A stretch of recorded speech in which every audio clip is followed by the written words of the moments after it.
pleased to be back here and to have an opportunity to share with the New York community information dealing this time with my latest publication, the second volume of Browder file essays entitled Survival Strategies for Africans in America, 13 Steps to Freedom. This book comes out, it's essentially a work in progress because in detailing these survival strategies, I went from 7 strategies to 10 and decided to make it 13. Those of you who've read the Browder file can understand why I made it 13. But the idea behind putting this information together has a lot to do with the work that I've been doing over the last several years, traveling across the country and sharing with audiences information about African and African American history and culture, and really trying to do my part to help raise the consciousness of our people. And several issues became crystal clear to me. One is that we need to become aware of the crises that is confronting us as a people. And we need to move beyond just coming together just to talk, coming together just to meet. And we have to put together some clear-cut plans of actions in order to ensure that we will be able to survive, whether it's in New York, whether it's in Chicago, whether it's in LA or anywhere. And so in this particular book, what I wanted to do was to try to articulate as best I could specific issues that I thought were of vital importance for African people, wherever we find ourselves, to begin to become aware of, and then to process within our procedure to reclaim ourselves. The book is broken down into 3 sections. The first section focuses on the African mind. The second section focuses on the African body. The third section focuses on the African spirit.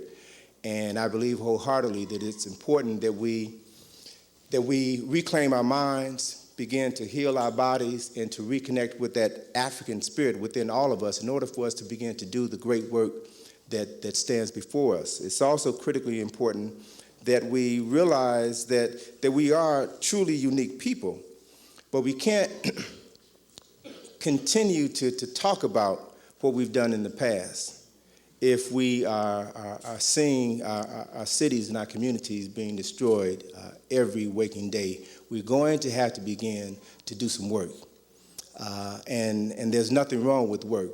Once you understand the benefits behind work, you begin to develop a greater understanding and appreciation of the time that it takes to begin to develop strategies that will not only benefit you, but benefit the lives of those who will come behind you. And I'm a firm believer that everything that we do, everything that we say, everything that we think has to be done for the sake of those who are coming behind us. Now, I won't be around for another 60, 70 years, but the things that I do will set in motion a process which will benefit my children, my grandchildren, and my great-grandchildren. And so we have to begin, as the brother said, we have to put our eyes on the prize, and the prize ain't us. You know, the prize is like 7 generations down the road.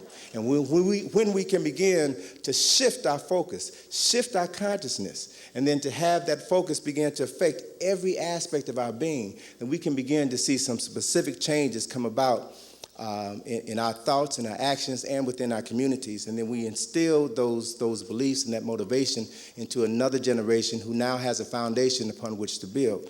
And so my latest publication, Survival Strategies, is just my contribution to that effort. One of the things that motivated me to put this book together comes out of an experience that I had 7 years ago. I was invited to do a presentation during Black History Month in Washington at a government agency. I speak for a number of African organizations throughout the city, and one particular organization entitled Blacks in Government has an annual conference, usually in Washington, D.C., and I've been doing that conference for a number of years, and then members of that conference who work within various government agencies throughout the country will usually invite me to come out and do a presentation. So February of 1990, I was invited to come and do a presentation for this government agency. And it wasn't until I arrived at the facility that I was informed that it was a subsidiary of the CIA. It was a real interesting experience. And we got brothers and sisters working in all branches of the government. as well we should, because they have access to knowledge and information which we need to be aware of. But in this particular instance, I was very conscious of where I was and who I was talking to, but I also felt that I needed to do a good job. And whenever I'm speaking at a governmental agency, I'm always interested to see how I'm going to be introduced. Not so much a matter to hear what they say about me, but hear what they don't say, what things they don't include in my bio. But in this particular instance, the guy who introduced me, the head of that facility, a little short, Peter Lorre-looking European guy, he came up to the podium and he introduced me to the audience and recited my bio from beginning to end. Okay? The interesting thing was that he was not reading from anything. All right? And then he changed one last sentence in my bio, in my introduction. He stated that, saying to the audience now, Tony is in the same business that we're in. The only difference is rather than gathering information crucial to the existence of the United States, he gathers information crucial to the existence of the survival of African Americans.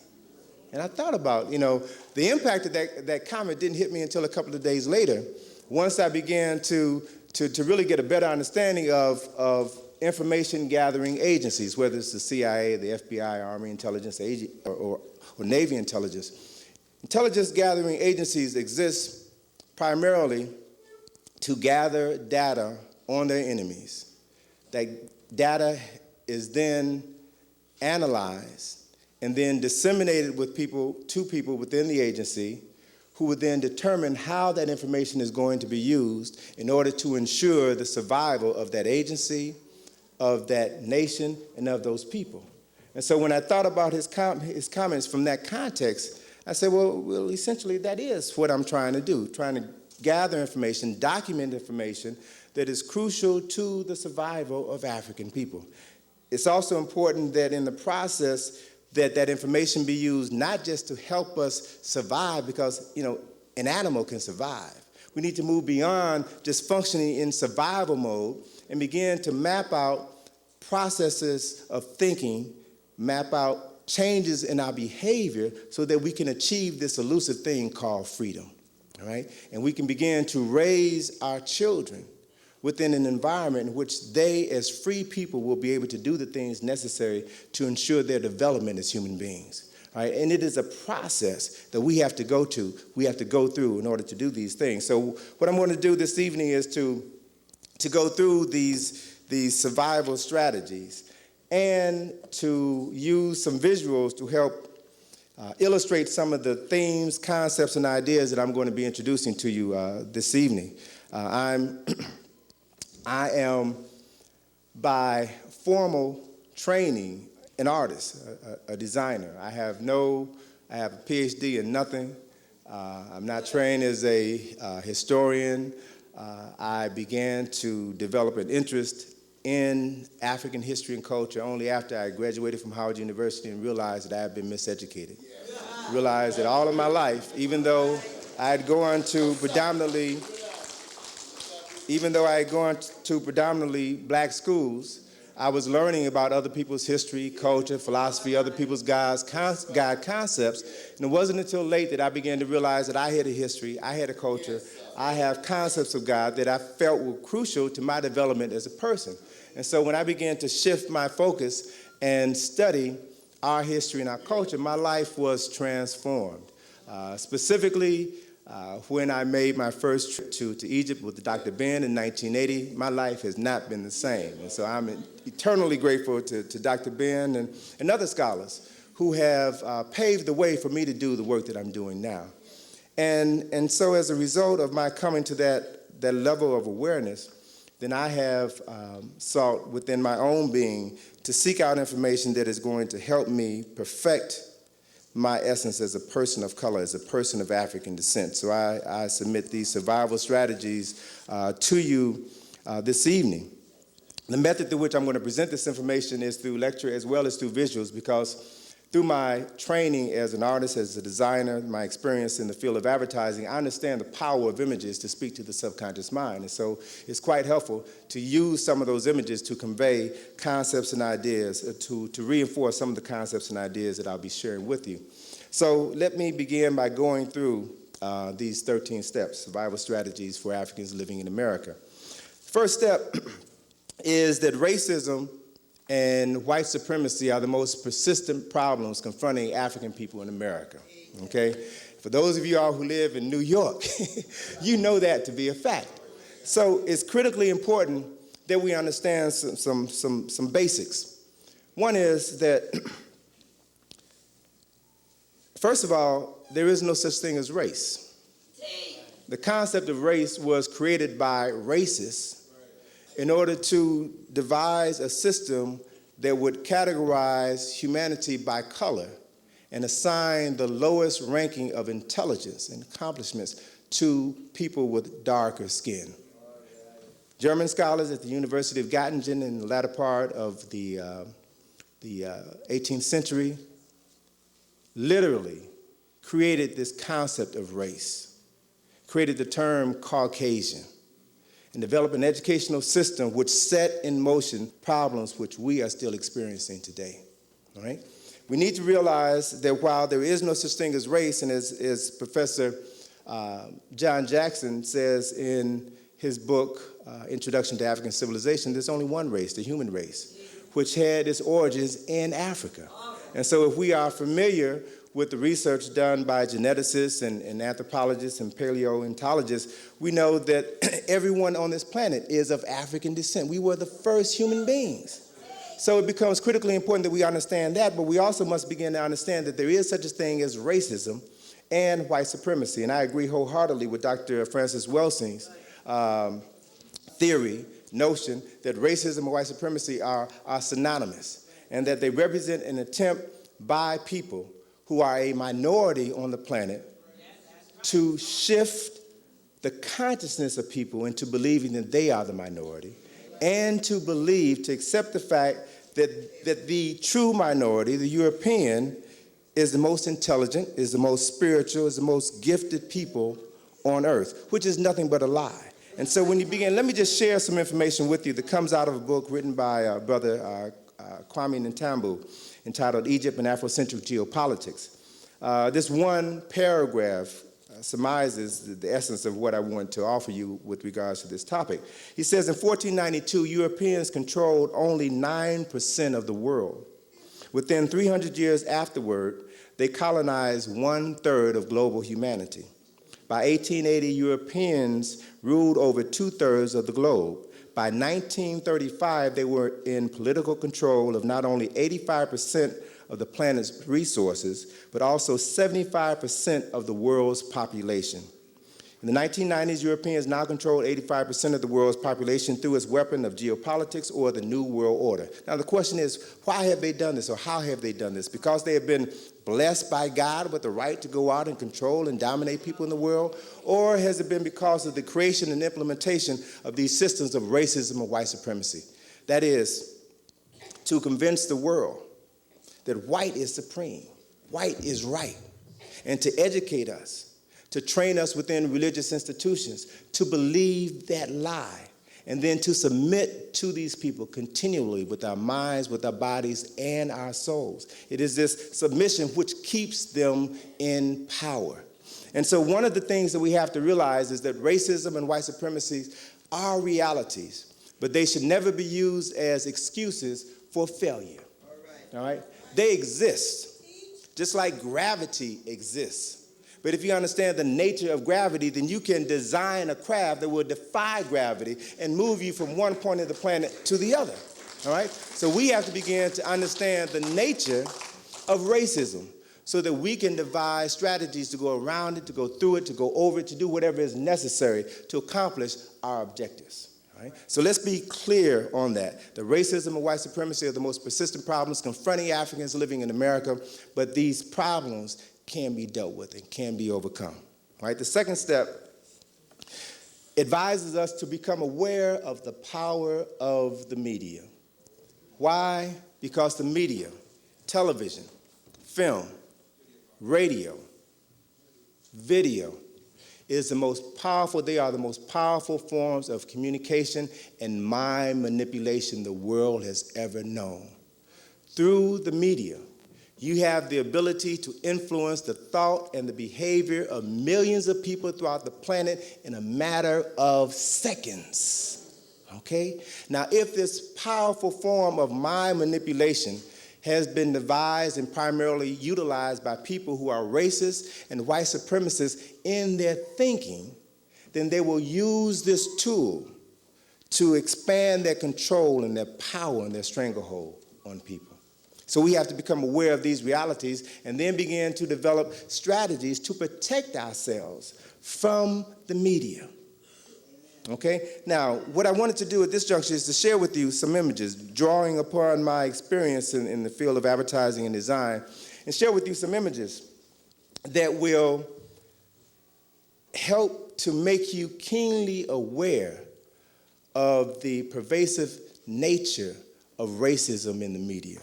I want to share some images that some of you may have seen before, but help you begin to process how this information should be analyzed in order to insulate yourself from the negative effects of images that you'll see in print, on television, and we'll talk a little bit more about how to deal with that. A couple examples, and let me just slide this over here. Let me share with you this image, which some of you may have seen before, all right? When O.J. Simpson was arrested, the LA Police Department took this mugshot of him. This picture appeared on the cover of Newsweek magazine, June the 21st, 1994, okay? That same picture also appeared on the cover of Time magazine. Here is the same picture on the cover of Time magazine. Okay? Now, what happened is that the people at Time intentionally manipulated the image of O.J. Simpson, intentionally darkened the image of O.J. Simpson in order to project in the minds of the public this ominous image of a black man, in order to convince the world that by virtue of the fact that he is black, then he is automatically guilty. Now, what was interesting is that the editor of Time magazine received so much flack for the intentional manipulation of this picture that they wound up apologizing in the second issue. And the editor, Jim Gaines, apologized. Essentially, in stating his apology, he says, to the extent to which this image offended anyone, I apologize. But it was not our intent to portray him as black and to suggest that black was evil. Now, the important thing that we have to become critically aware of is that whenever Europeans whenever their racist intentions in the media are exposed, they will issue a standard apology. And we need to be aware of that apology and know how to deal with it, to be able to realize that the apology is unacceptable and yet be able to formulate significant plans of action. Now, let me share with you some other images that have also come out in the media that represent how others see us. Okay, and it's important to realize how others see you, right? Because what you will see in the images created in the media is their impression of you. And that impression, again, has the ability to influence millions of people throughout the world. In September of 1993, AT&T published in their newsletter 300,000 copies of this newsletter was circulated to AT&T employees throughout the world. And it wasn't until the African-American employees at AT&T received their newsletter and registered their complaints that the management at AT&T began to apologize for this illustration. What you see here is a cartoon depicting various people using the telephone equipment which is manufactured and produced by AT&T. You see in North America, a Caucasian on the telephone. In South America, a Caucasian on the telephone. In Northern and Central Europe, 2 Caucasians on the telephone. But in Africa, what do you see? A gorilla on the telephone. Now, let me explain something to you about the process that material has to go through before it is exposed to the general public. You usually will have an art director, a photography director, an editor, and teams of people sit around a table and determine every single component that the public is going to see weeks, sometimes months, before it is finally put out into the public's eye. So this is no accident. For weeks, everyone sitting around that table saw this image and had no objection to an African, to a gorilla in Africa on the telephone. But when the African-American employees registered their complaints, then the editors of this particular newsletter apologized, and they said that they didn't realize this image was offensive. Sound familiar? But what it tells you is how they see you, how they see all people of African descent. All right? It's important to know, it's important to have a strong perception of self, but it's also important to understand how others see you. All right? Several months later, in Indiana, an organization entitled the Indiana State Medical Association, which sponsors an annual conference and reception, they sent out 5,000 copies of an invitation for their reception to every member of the Indiana State Legislature, as well as all of the physicians in the state of Indiana. And again, it wasn't until the African American members of the Indiana State Legislature received the invitation for the reception and registered their disgust that the person responsible for creating the invitation began to apologize. Here is the invitation. It consisted of 3 basic components. The theme of the reception was jungle fever.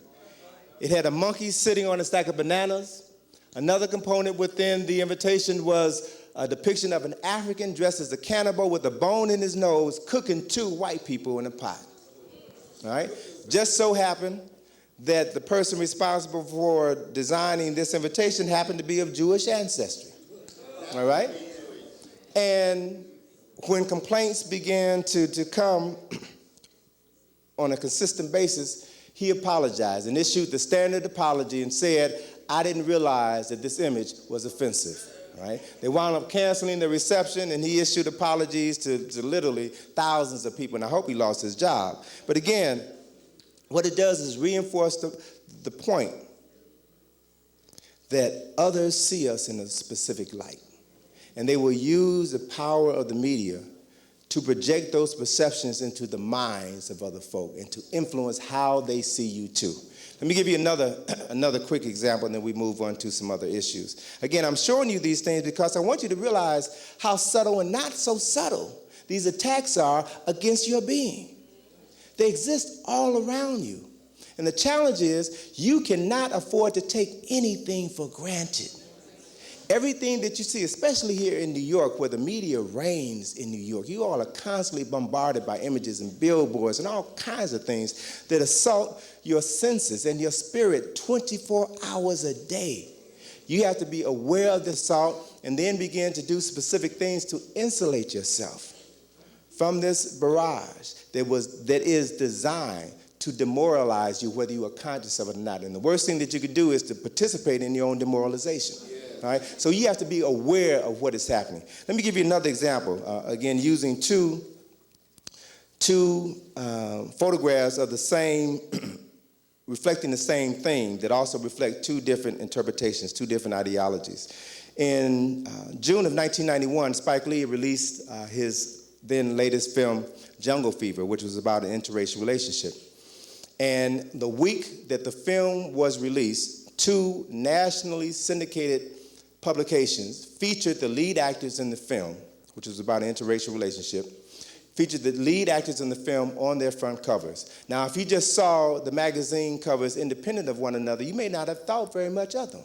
But when you compare the 2 side by side, you begin to see that there are things that you have to take note of. All right? Here's the cover of Jet magazine on the week of June the 10th, 1991.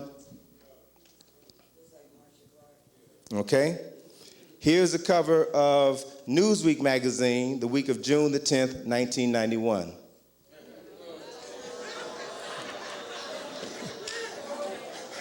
Okay? Now, so I take it you all see, you get the message, right? Now, let me share something with you. Let me share something with you about images in the media. Everything that you see is important, has a meaning. As I mentioned earlier, the art director, the photography director, the other designers determine where every single component is going to be placed within any advertisement. So what you see here is no accident. What you see here reflects the mentality, the philosophy of the editorial staff of that specific publication. All right? Another thing that I want you to be aware of is that in photographs, particularly, placement is critical. Particularly when you have two people next to each other, height denotes power, importance, okay? Look at this image, Wesley Snipes. He's placed in a position which suggests that he is inferior, subservient to the European female. What this image does is to support the unspoken hierarchy which exists within this country. That hierarchy is white male, white female, black male. Contrast that positioning to this positioning on the cover of Jet magazine. Huh? Okay? But also, Brother Brown, can I ask you, is it possible to shift that light a little bit so that we can see the images a little bit clearer? Because I want you all to take note of a couple of things. Look at their pictures here now. They're smiling, they're snuggling, which supports the philosophy of Jet magazine. Jet magazine says, we're all human beings and we all should just learn to get along and be happy together. One big happy family, right? That's Jet's philosophy. Jet is a nice Negro publication and we have to understand it for what it is. Contrast that positioning to this one. Now you have to see it. You have to see it because you have to learn how to analyze what you see. Analyze what you see. You'll notice that Wesley Snipes is in a subservient position, but you also notice that the artist, he's not smiling, exactly, all right? The artist darkened his face and lightened her face. Why? In order to reinforce the title, the theme of this particular issue, tackling a taboo. Taboo is the largest word on the cover. That is a design. It is a design. All of these elements, all of these decisions were made by people who have a specific agenda. All right? So you can't afford to drop your guard for 1 second if you're living in a racist and white supremacist society which uses media as a tool to denigrate you every single second of your life. One of the things that we've done in the book, Survival Strategies, each of the steps is broken down into 3 components. The first component is like an inspirational message which introduces the step. The second component is the historical data which substantiates that step. The third component is like a prescription that gives you the information that you need in order to overcome this problem, right? The whole idea is to give you tools to overcome the problems and the obstacles which face us every single day. And I believe wholeheartedly that we can't just come and talk about problems without beginning to offer solutions to those problems. And so the book is structured in that manner. The third step is perception precedes being. You are who you believe you are. All right, that's important. Because our perceptions of self were given to us by people who have historically hated us, devalued our history, our culture, our God concepts, our women, our appearance, our hair texture, the shapes of our noses. All of these things have been made to be undesirable. So if these perceptions have been given to us, then one of the things that we have to begin to do is to take responsibility for changing our perceptions of reality. It becomes critically important then, because of the fact that we live in an English-speaking nation, to understand the power of words to influence our perceptions. Ossie Davis raised this issue in an article that he wrote in 1967 issue of the Journal of the Negro History Bulletin. Article was entitled, "The English Language is My Enemy." And he spoke specifically on the fact that this language denigrates blackness. He stated that there's approximately 124 adjectives for the word black, and over 50% of those adjectives are negative or derogatory. And when you think of the terms that we use on a regular basis, when you talk about the fact that somebody was blackmailed, somebody was blackballed, somebody was blacklisted, you talk about the significance of Black Friday or Black Tuesday, you talk about a black cat. Everything that is black is negative, is derogatory, is evil. White, on the other hand, represents virtue. A little bitty lie is called what? A white lie, right? Black cake is called what? White cake is called what? All right? Something as simple as food reinforces negative stereotypes, or reinforces lies if you buy into the perceptions. So then it becomes critically important that we change our perceptions, particularly since we are people of a darker hue who have sometimes called ourselves black. We have to realize how blackness has been portrayed. I'm getting ready to go back to that. Sorry. We have to realize how blackness has been used in the media. All right? Black is evil, black is undesirable. And share with you a couple of ads. This one particular ad comes from Benetton Company, an Italian clothing company, which has as this campaign the slogan, "The United Colors of Benetton." And in all of their ads, they usually show a person of African ancestry and a person of European ancestry, the two extremes of the color spectrum, in order to sell their products. Here is one particular ad. Okay? Okay? Here you see a very angelic, blonde-haired, blue-eyed European child standing next to an African brother whose hair has been cut in the shape of horns, reinforcing the lie that black is evil and white is good. So if your children don't understand this, then they're going to begin to see this and accept this as a normal fact of life. We have a responsibility to do everything possible to change our children's perceptions of themselves. Another example of this theme of black being evil and white being good.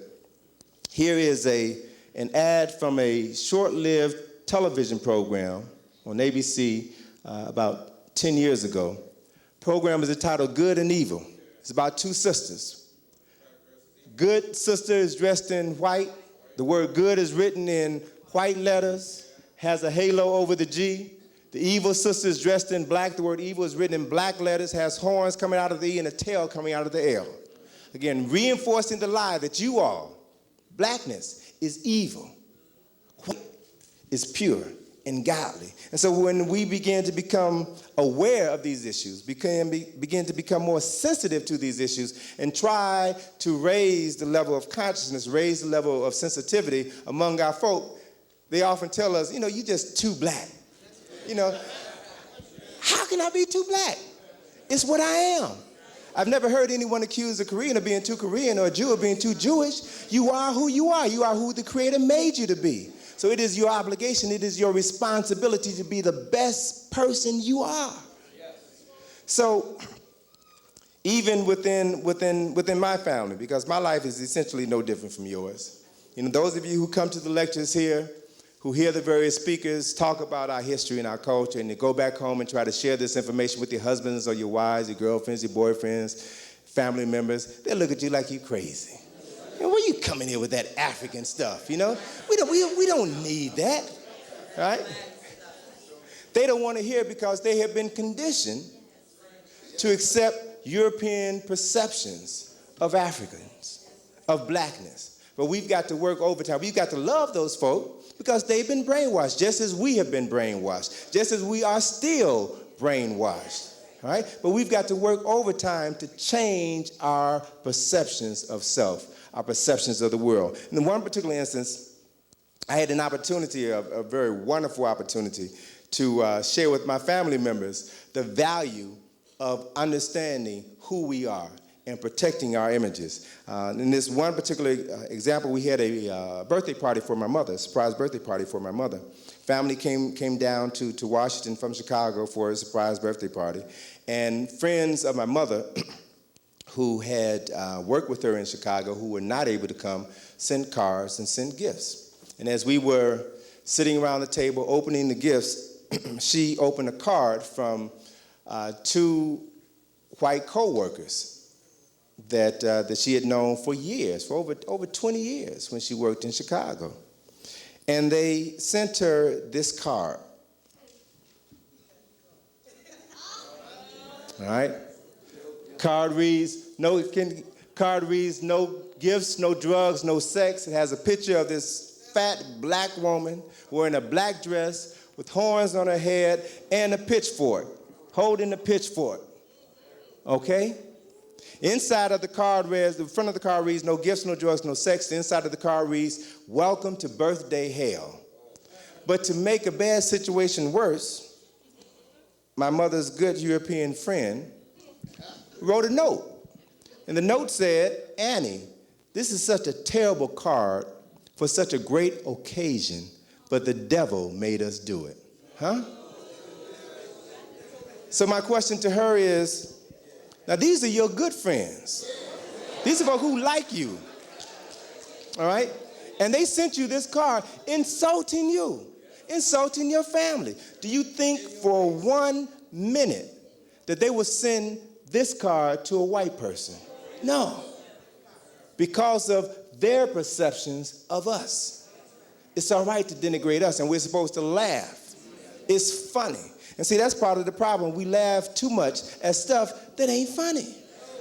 We need to begin to understand the power and the value of determining what our values are and holding everyone accountable for maintaining those values, whether they want to or not. All right? So, as we begin to become aware of ourselves, of our history and our culture, we begin to understand the power of information, the ability of information to transform consciousness, which leads us to the fourth step. The fourth step is information is power, but power is nothing without control. As a result of seeking out information, coming to lectures, reading books, we're able to begin to expand our perceptions of selves and our perceptions of the world. But one very critically important component that we have to begin to look at is that everything that we've been exposed to comes out of books, comes out of tapes and lectures. We have to begin to question the sources of that information. See, because if the information that we're accessing, if the information that we're using to liberate ourselves is flawed, then it means that our attempt to liberate ourselves is also going to be flawed. The information can empower you if it's accurate information and if it's used correctly, but it can slow down your progress, your development. If you aren't truly able to understand the quality of the information that you have. Information is power, but power is nothing without control. So you have to begin to control the sources of information that you have at your disposal. Right? There's an ad that I saw that I think really gives heart to this term, to this concept. Information is power, but power is nothing without control. It's an advertising campaign that was produced for Pirelli Tires, the Italian tire company. And they have opted to use Carl Lewis as the spokesperson for their product. And so they have a series of ads where Carl Lewis in the ads, and here's just one example, Carl Lewis in the ads is the personification of the tire. He's even wearing a jogging outfit that has on it a tread design. So he is the tire, he is the Pirelli tire. And they show him performing impossible feats, which suggests that these tires will allow your car to do similar things. And again, the tagline is, power is nothing without control. The power of your vehicle means nothing if you can't control it, if you don't have the right tires when the rubber meets the road, all right? And in this particular instance, Carl Lewis is shown running on water.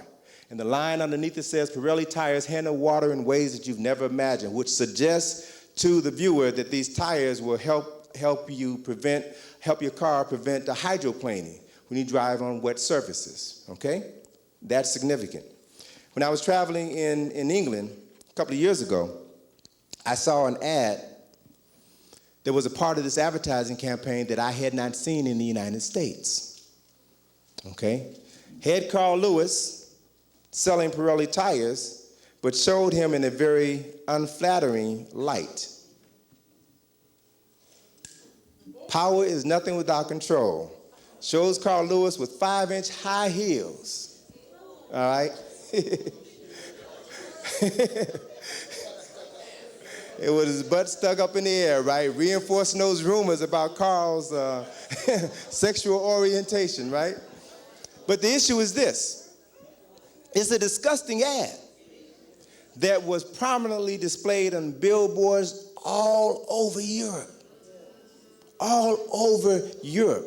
But it's significant to understand why Pirelli executives made a decision not to run the ad in the United States, because they were afraid that this ad would be offensive to you and that you all would boycott their products. So they made a decision, a very clear decision, to only run this ad in Europe, where Africans living in Europe had no power.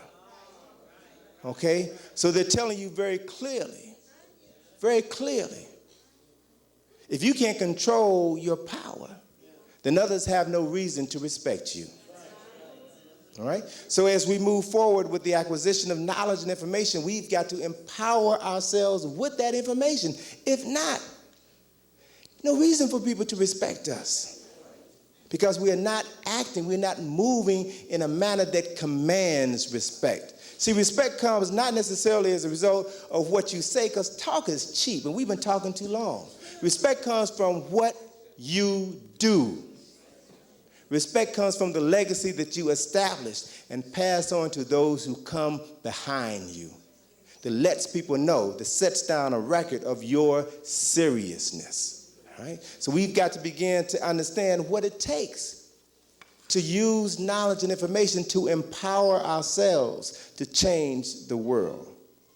Now, as we begin to do that, as we begin to change our minds, we will begin to understand the value of this fifth step, which is to empower your mind and begin to learn to see the world through African eyes and learn to appreciate the view.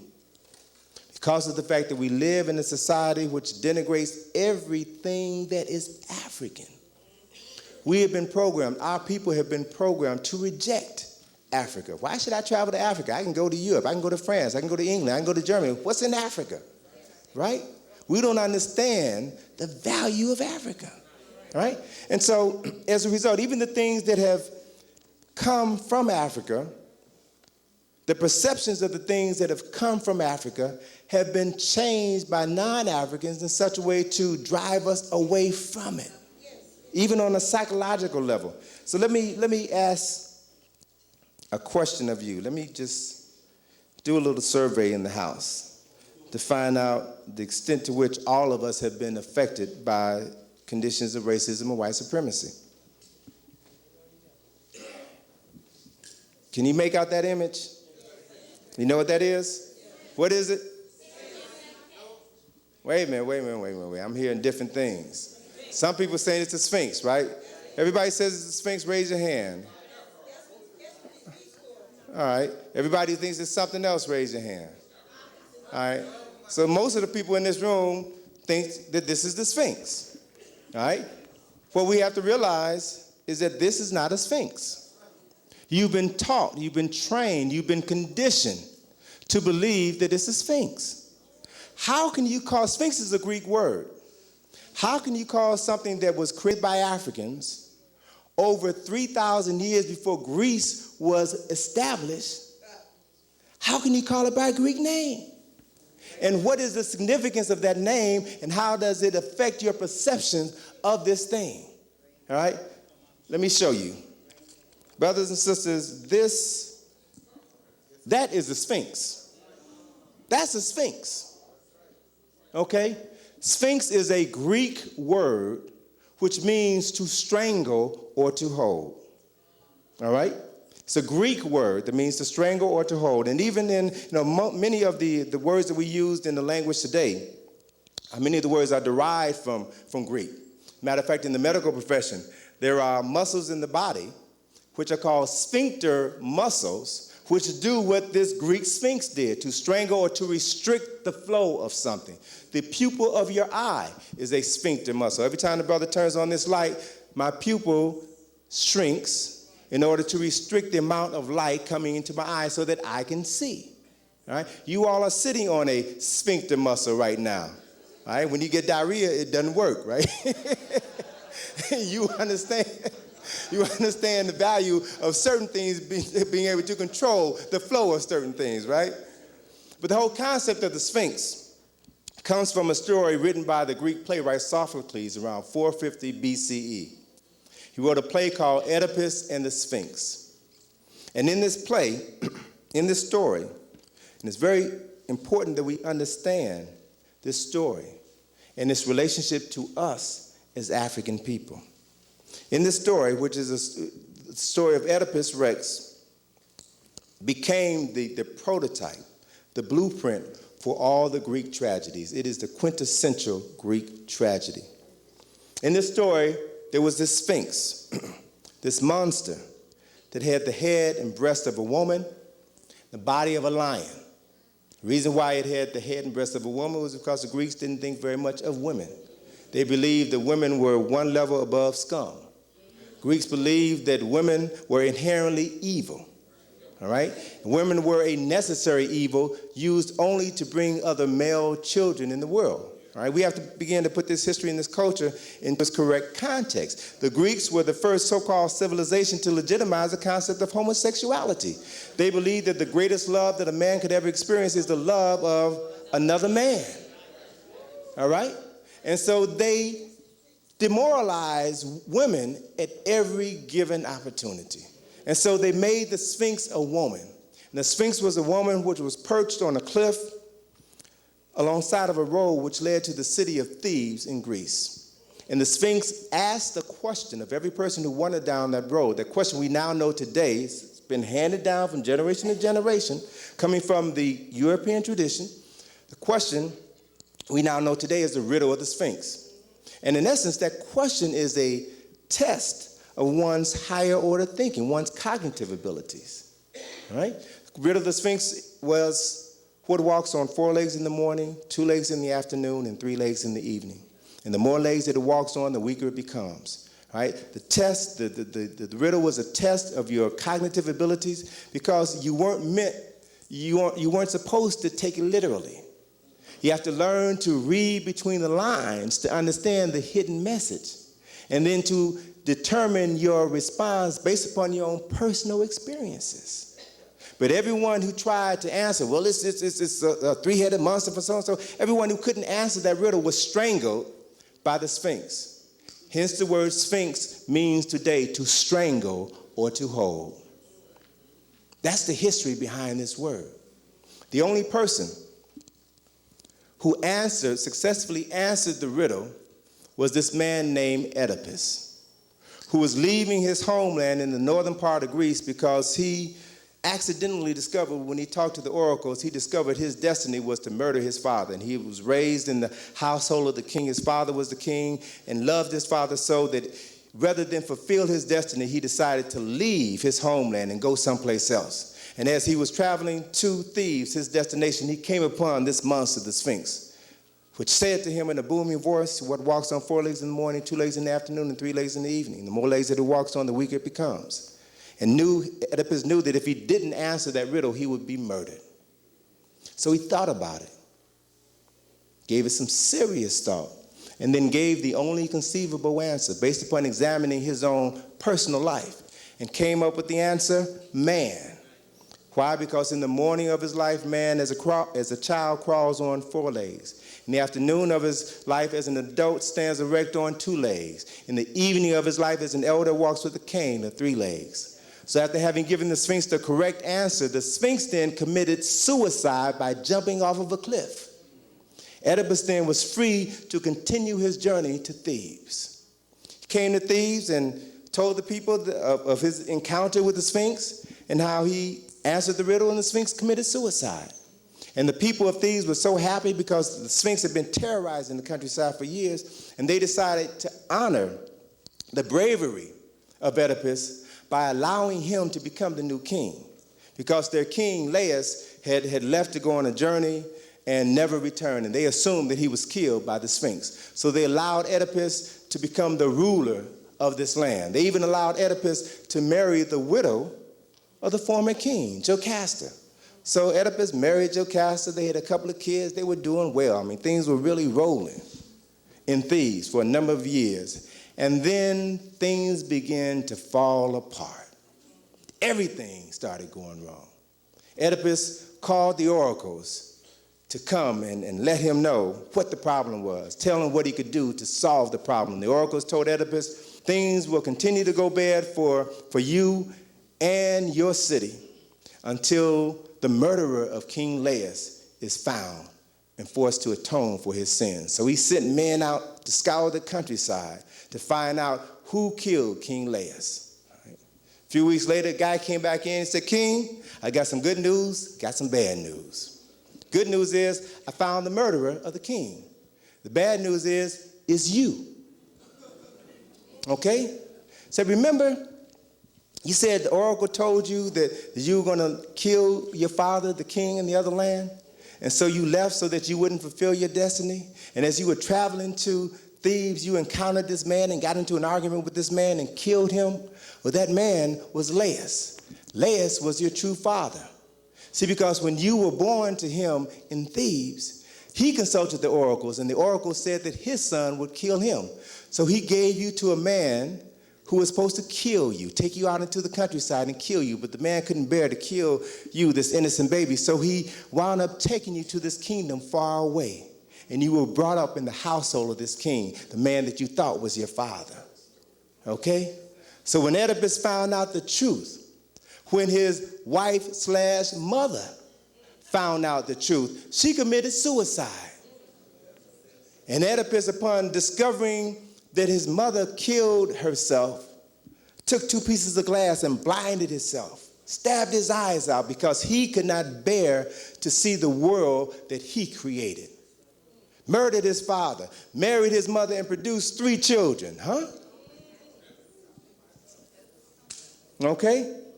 So we have to begin to understand how certain concepts come into being and have been passed down from generation to generation. We have to begin to understand those concepts and how they affect us. We have to determine what is valuable to us and what needs to be flushed down the toilet.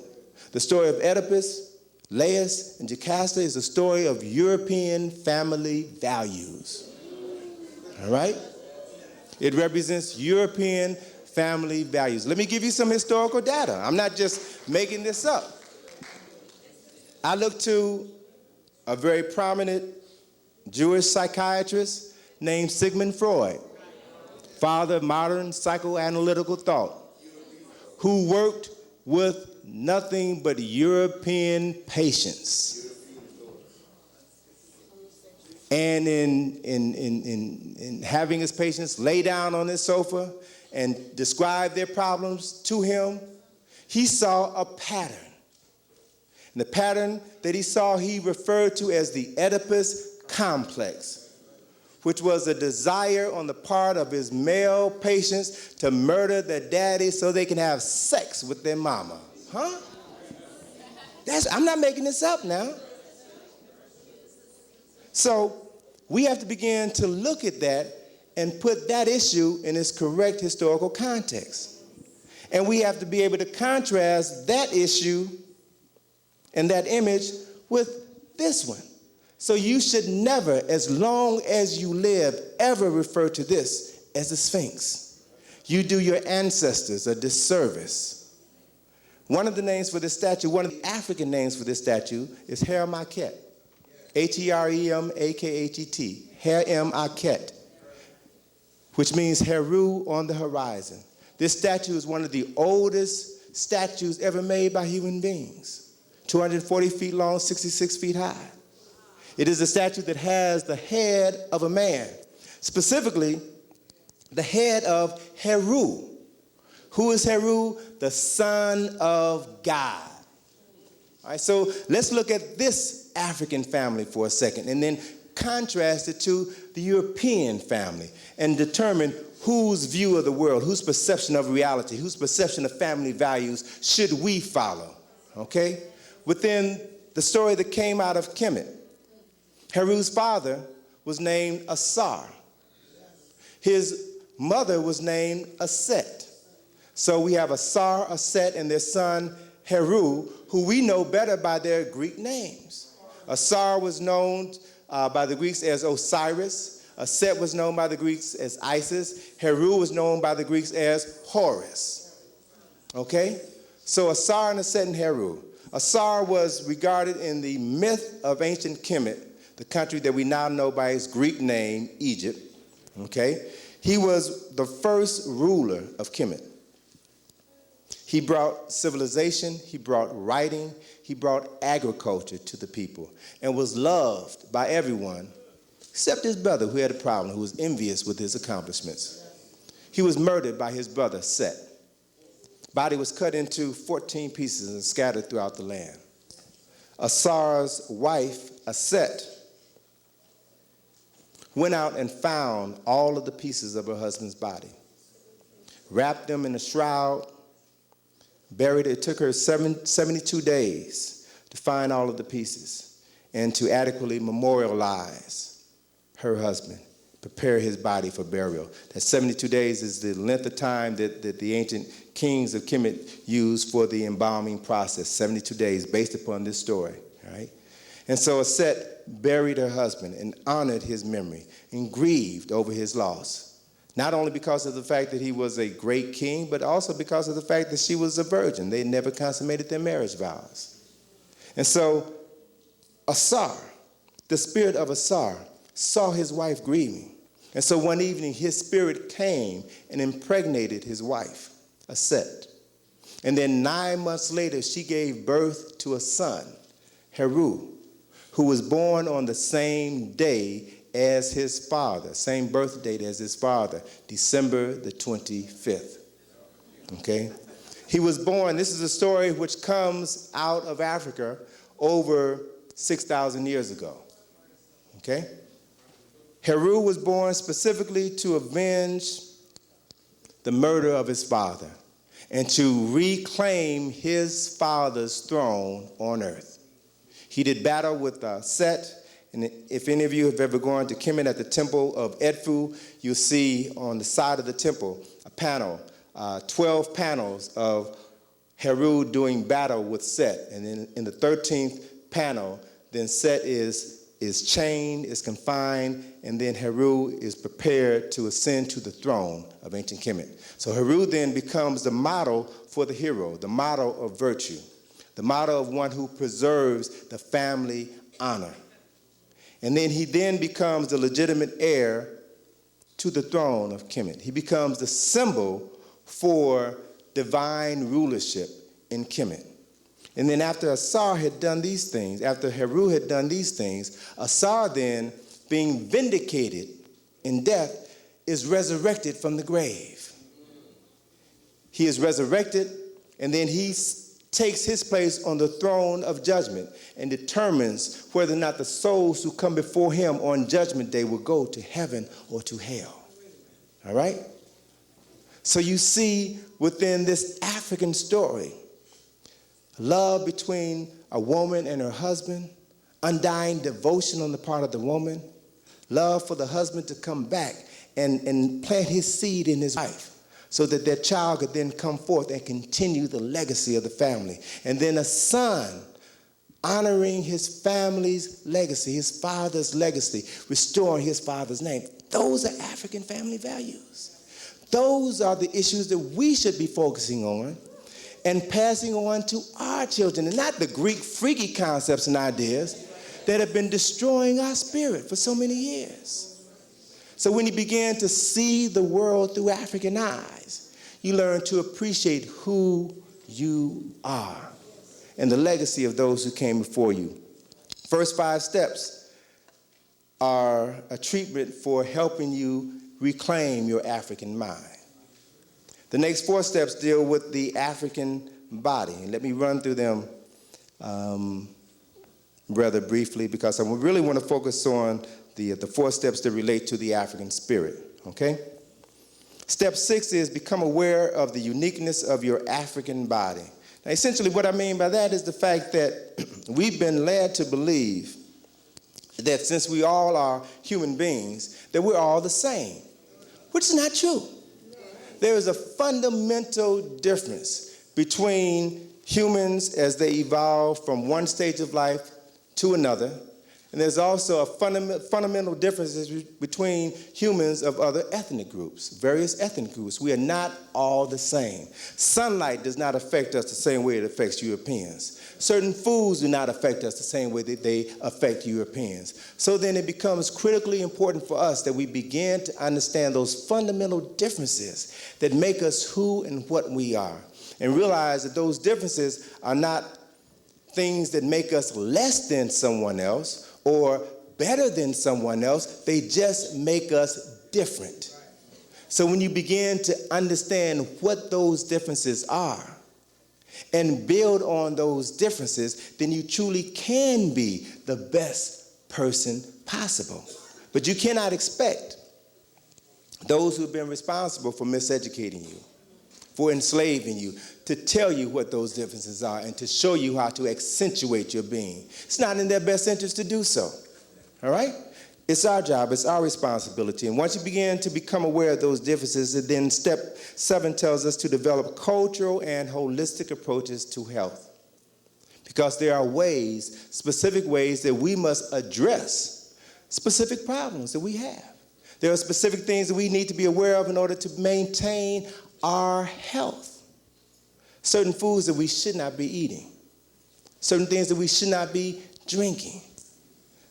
As a result of us understanding what those foods and those drinks do to our bodies. Step number 8 is to become aware of our mind-body relationships. This is important because within the medical community, predominantly the European American medical community, there is a newly emerging field of medicine, which is mind-body medicine. European physicians are just now beginning to acknowledge the fact that the mind affects the body. What you think, how you think, determines your body's ability to defend itself against illness. What you think and how you think determines your body's ability to heal itself when you are ill. Okay? Now, this is knowledge and information that African healers, the Native American healers, that Asian healers have known for thousands of years. But it is just now being rediscovered by Europeans. And so, again, we have to begin to understand the power and the value of seeing ourselves through our own eyes and empowering ourselves, healing ourselves by utilizing this knowledge and information for our own personal benefit. Now, let me share with you some images that speak to this issue, particularly with regards to health. What is that image? Caduceus, okay? It is a symbol for medicine, right? Now, I would bet you $100 that if you went to your doctor, next time you go to your doctor, and ask him or her if they can tell you what this symbol is, I guarantee you they can't. They don't know, because they've never been taught the meaning of the symbol, the true meaning of this symbol. They use it, but they don't know what it means. They don't realize, number one, that this symbol is African. It comes from Kemet, from Egypt. They also don't understand that this symbol is a symbol for the human body. It represents you, all right?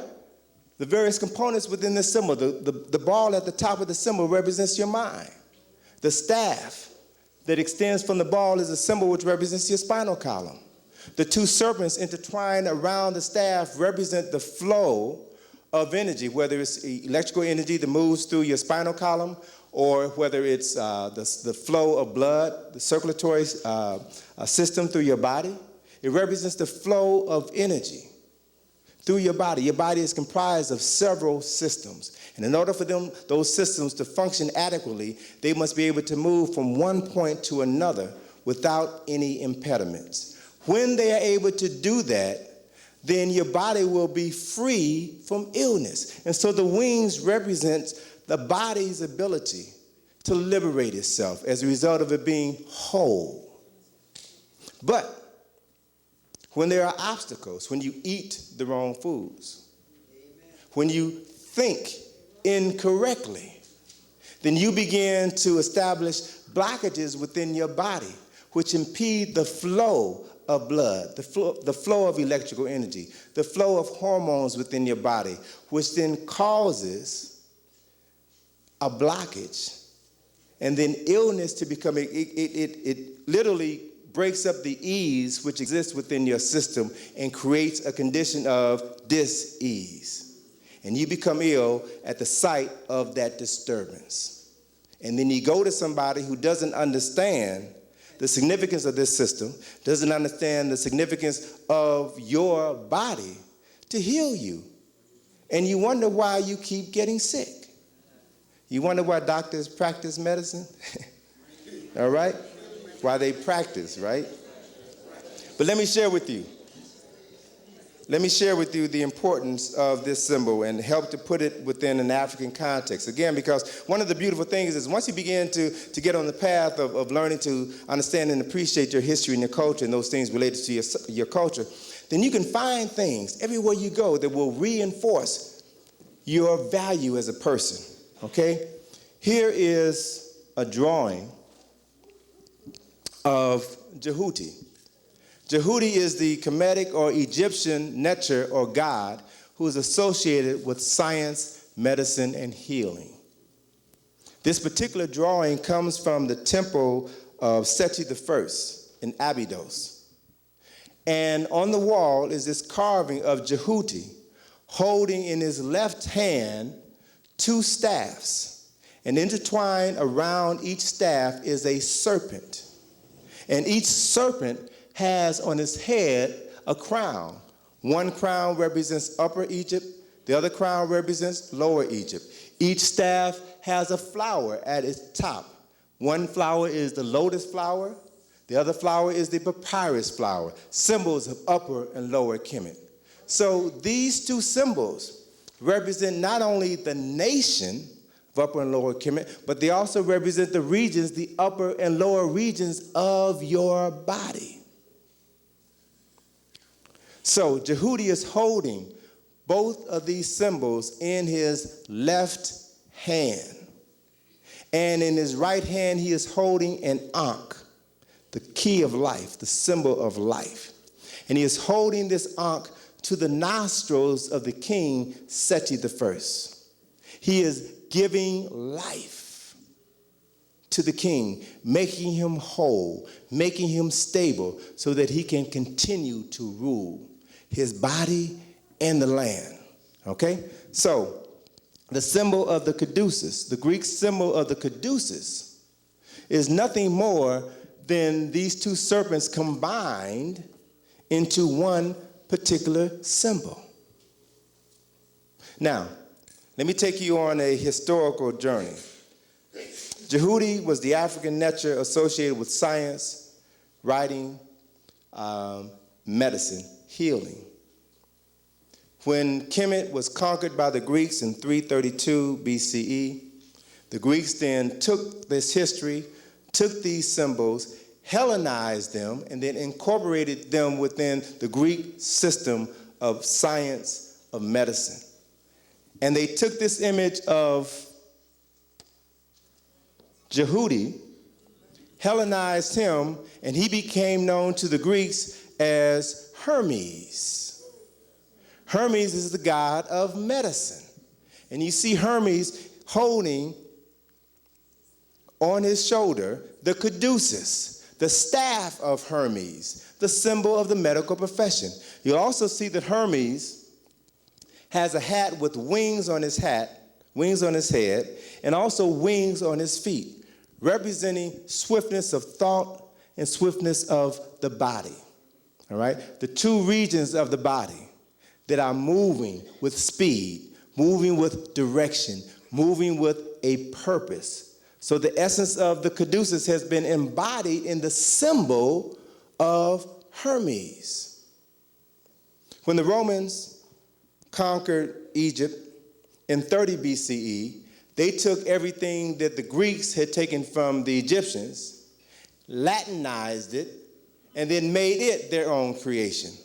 So then the Greeks took Hermes and made him Mercury. Okay? Same personality, going through two different transformations. Right? And you see Mercury. Mercury is the same as the little FTD man. Okay? Mercury is also the messenger of the gods. Right? He's carrying the same symbols. These symbols also speak to you, speak to processes which take place within your body.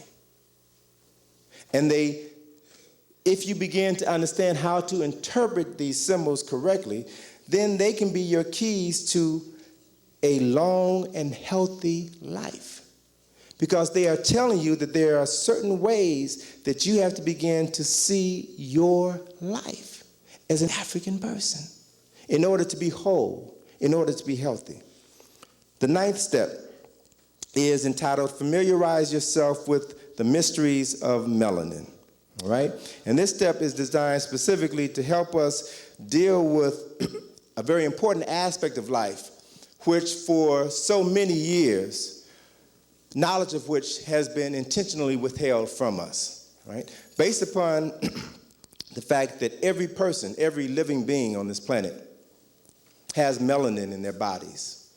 Those who have greater degrees of melanin are going to be darker. Greater degrees of melanin in their skin are going to be darker. But you not only have melanin in your skin, but you also have it in every vital organ within your body. There are melanated centers, black centers, where melanin comes from the Greek word melanos, which means black. So there are black centers within your body which regulate the growth, development, and function of those organs. Your brain, your heart, your intestines, the reproduction centers are all centers within your body that are energized with melanin, energized by melanin. Within your brain, there's an organ within your body called the pineal gland, which sits in the center of the brain and regulates the secretion of hormones. Hormones are those chemical messages which flow from your pineal gland and pituitary gland, which regulate practically every element within your body, every function within your body. Hormones are described as chemical messages from the brain. The word hormone is derived from the Greek word Hermes. Hermes was considered to be the messenger of the gods. All right? And what that allegory refers to is the fact that Hermes represented the flow of knowledge and information from God to the lesser gods and to men. Hermes then, hormones represents the flow of information, the flow of knowledge, chemical substances from your brain, God, to the lesser gods, the various organs within your body. All right? Now, the pineal gland was for decades considered by European physicians to be a gland within the body which served no function whatsoever. How did they reach that conclusion? They reached that conclusion because for years they were studying the pineal glands of white folk. Just like Sigmund Freud came to the conclusion of the Oedipus complex based upon studying white folk. And then they tried to impose that view on everybody else in the world. You can't accept that.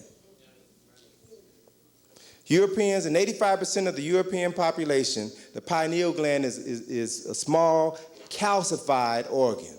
Calcified, it is turned into a bone because of the lack of the flow of blood and other substances into and out of this organ. It wasn't until the 1970s when an increasingly larger and larger numbers of African Americans were sent over to Vietnam, died in the war, and every person that died, an autopsy was performed on every person that died. And it was only when military physicians were performing autopsies on the brains of these brothers that they began to realize that the pineal gland wasn't calcified in these brothers. And they saw, wait a minute, something is happening.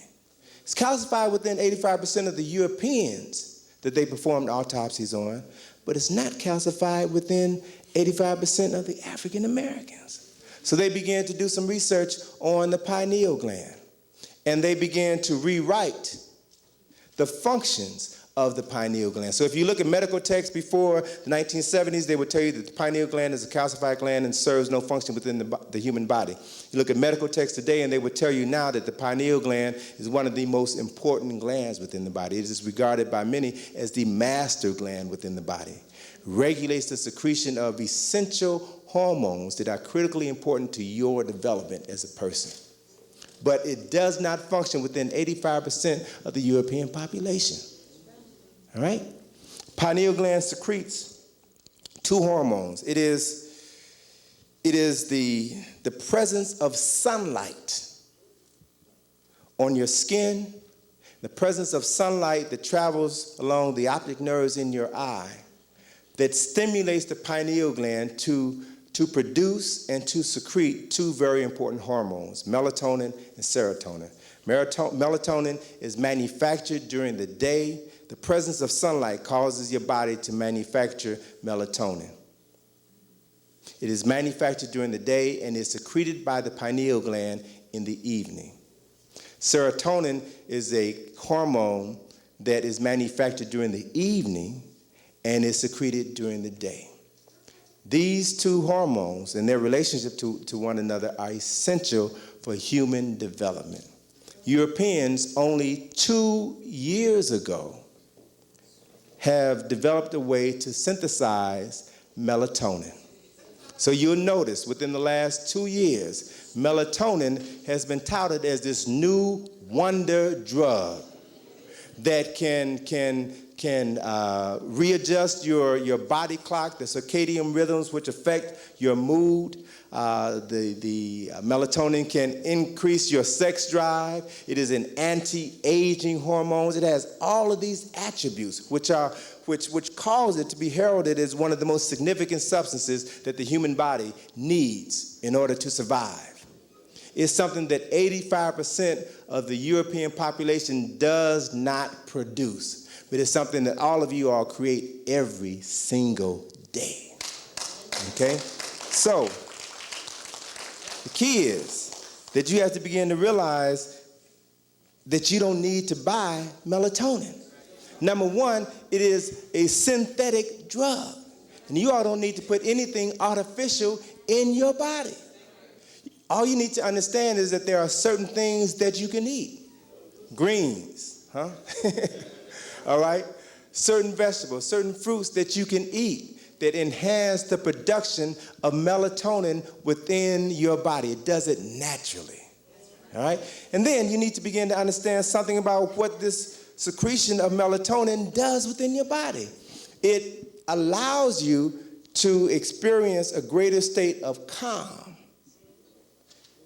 and ease. It allows you to literally reconnect with the level of spiritual consciousness. Melatonin accounts for this thing that we call soul, that makes us walk, talk, act, sing, and perform on the football court, football field, basketball court differently than folk who don't have it.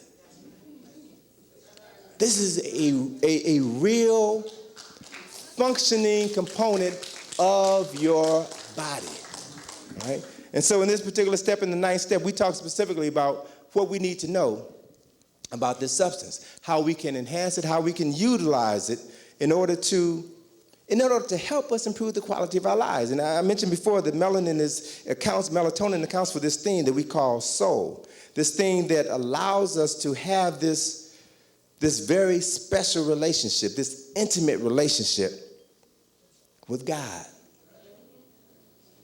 Go to a black church, go to a white church, and you'll see what I'm talking about. Okay? Look at our relationship with our ancestors. Something that we realize is real. They refer to as necromancy, voodoo, hoodoo, some superstitious stuff. But there is something that happens when this hormone is secreted in the evening hours, primarily between the hours of 3 and 6 a.m., that enhances the quality of your dreams and allows you to communicate with your ancestors, allows them to come to speak to you, to guide you, to direct you, to help you move through life. Now, people who don't have this ability are naturally going to tell you that it's evil, that you're engaging in something that is superstitious, something that is going to be detrimental to your well-being. But this is what I believe accounts for every one of you being in the room today and having your minds intact, because there are those who came before you, your ancestors, who speak to you at night, who guide you and help you make your decisions, who protect you in life, all right? And we cannot afford to turn our backs on them. If anything, we need to strengthen that bond, strengthen that relationship that we have with them, all right, and make it a more internal part of ourselves. Moving to the next component that deals with the African spirit. Step 10 employs us to begin to understand and to interpret religious imagery. Talked before about the power of the media to influence our thoughts and our behaviors. When you look at the fact that by virtue of the fact that our ancestors were enslaved by Europeans who were primarily Christians, then as enslaved Africans, we took on the religion of our enslavers. So many of us are still Christians because of this connection. But when you begin to research the history of Christianity, you will find that the essence of this spiritual system came from Africa. As I was telling you all the story of Asar and Heru, as I was talking about the spirit of Asar coming back and impregnating his wife Aset, and then she giving birth to a son on December the 25th, the same day as his father, all right? And as I talked about Heru moving through earth to restore his father's kingdom. And after he had done that, then his father was resurrected from the grave. All of these elements within the story sound very familiar, don't they? And they should. Because this is a story that comes from an African tradition that has been co-opted by Europeans. Not only has the story been co-opted, but the images associated with that story have been co-opted. Think about this. Think about this. If the Bible is a book which talks about the relationship of men and women to God, and many of those relationships took place in Africa, Egypt and Ethiopia are mentioned in the Bible more than any other country, then what you're reading about is a story of African spirituality. But how is it that all of the images of those very same people in that book that we have been introduced to, how is it that all of those images are now white? Okay? Now, just follow the train of thought. Follow the train of thought in order for you to begin to do the work necessary to move forward and to liberate yourself. If someone would break into your home, murder your people, enslave your people, sell your people, then how qualified are they to teach you about God? Go ahead, brother. I like that. I mean, just think about the basics. How qualified are they? Because their very actions are ungodlike. Why, if the European just followed 2 of the 10 commandments, we wouldn't be here. We'd still be at home in Africa, enjoying a quality of life that we can't even imagine.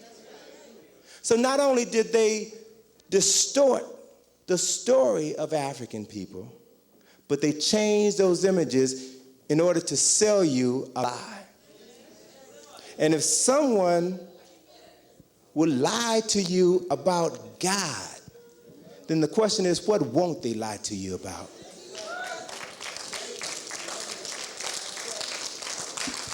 So we have to begin to learn to interpret religious imagery for our sake, for our spiritual sake, okay?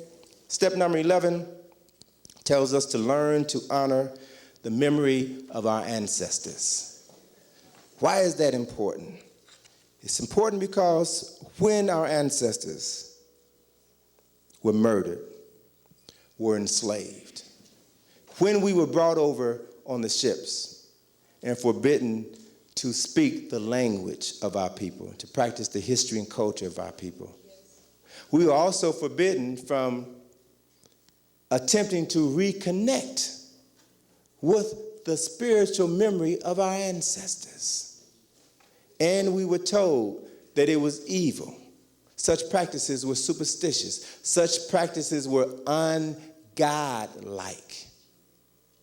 And so as a result of us internalizing these lies and distancing ourselves from our ancestral sources of power, we have been suffering like never before.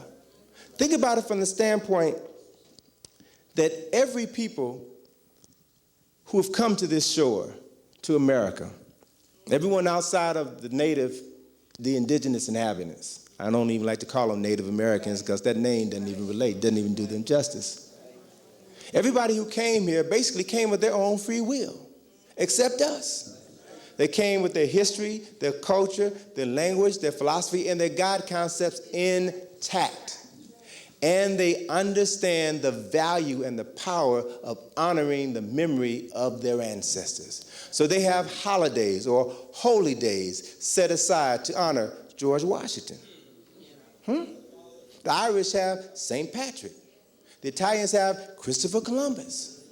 All of these folk here, all of these Americans here understand the value of honoring their European ancestors. Why? Because that is their direct connection to a spiritual force which allows them to continue to exist on the physical level.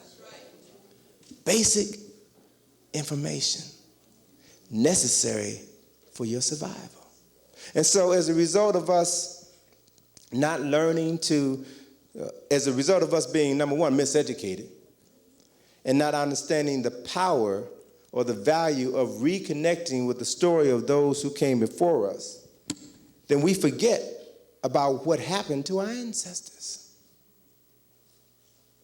For those of you who have ever gone to West Africa, to Ghana, Senegal, forget about these images which should be etched in our minds.